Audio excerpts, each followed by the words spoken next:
Efectos de la corriente.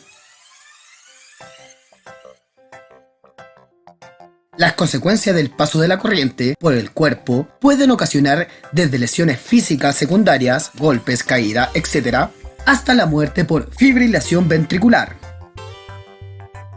Una persona se electriza cuando la corriente eléctrica circula por el cuerpo, es decir, cuando la persona forma parte del circuito eléctrico, pudiendo al menos distinguir dos puntos de contacto, uno de entrada y otro de salida de la corriente.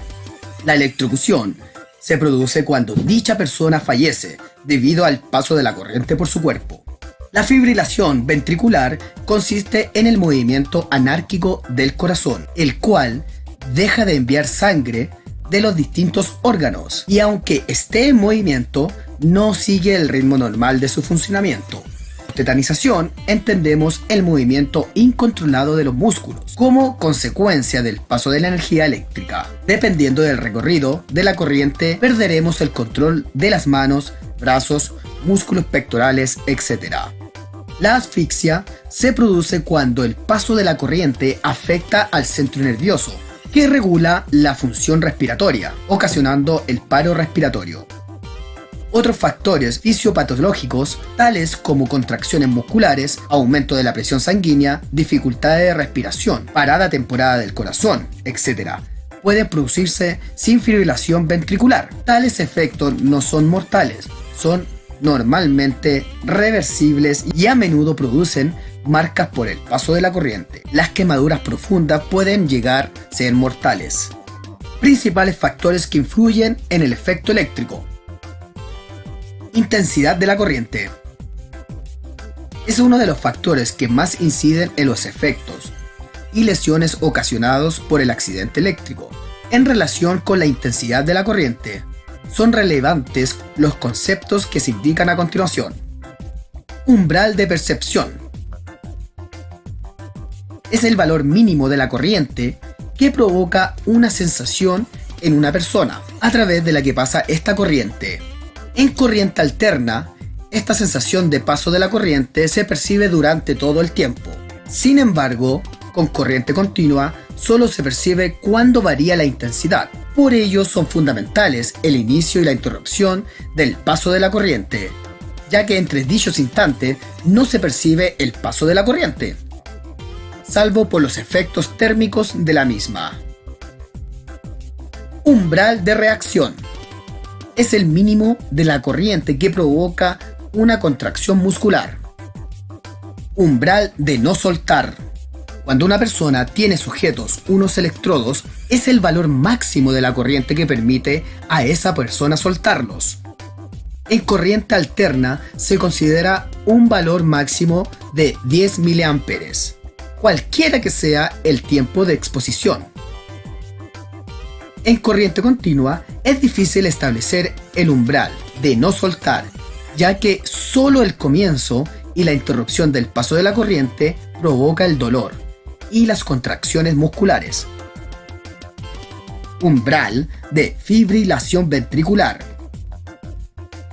Es el valor mínimo de la corriente que puede provocar la fibrilación ventricular. En corriente alterna, el umbral de fibrilación ventricular decrece considerablemente si la duración del paso de la corriente se prolonga más allá de un ciclo cardíaco. La fibrilación ventricular está considerada como la causa principal de muerte por choque eléctrico. En corriente continua, si el polo negativo está en los pies, el umbral de fibrilación es aproximadamente el doble de lo que sería si el polo positivo estuviese en los pies. Periodo vulnerable. Afecta a una parte relativamente pequeña del ciclo cardíaco, durante el cual las fibras del corazón están en un estado no homogéneo de excitabilidad y fibrilación ventricular. Se produce si ellas son excitadas por la corriente eléctrica de intensidad suficiente. Duración del contacto eléctrico. Junto con la intensidad, es el factor que más influye en el resultado del accidente. Por ejemplo, en corriente alterna y con intensidades inferiores a 100 mA, la fibrilación puede producirse si el tiempo de exposición es superior a 500 microsegundos Impedancia del cuerpo humano. Su importancia en el resultado del accidente depende de las siguientes circunstancias: de la tensión, de la frecuencia, de la duración del paso de la corriente, de la temperatura, del grado de humedad de la piel, de las superficies de contacto, de la presión del contacto, de la dureza de la epidermis, etc.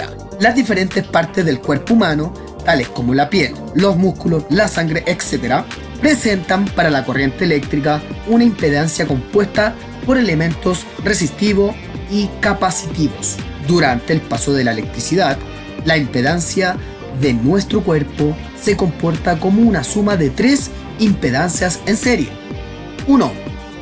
Impedancia de la piel en la zona de la entrada. 2. Impedancia interna del cuerpo. Y 3. Impedancia de la piel en la zona de salida. Hasta tensiones de contacto de 50 volts en corriente alterna, la impedancia de la piel varía, incluso en un mismo individuo, dependiendo de factores externos tales como la temperatura, la humedad de la piel, etc.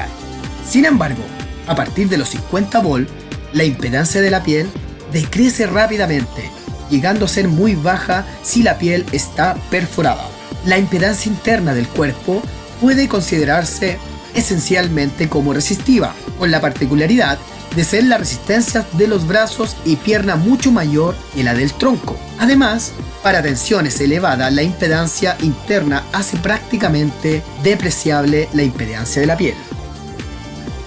Frecuencia de la corriente alterna. Normalmente, para uso doméstico e industria se utiliza frecuencia de 50 Hz, pero cada vez es más frecuente utilizar frecuencias superiores, como por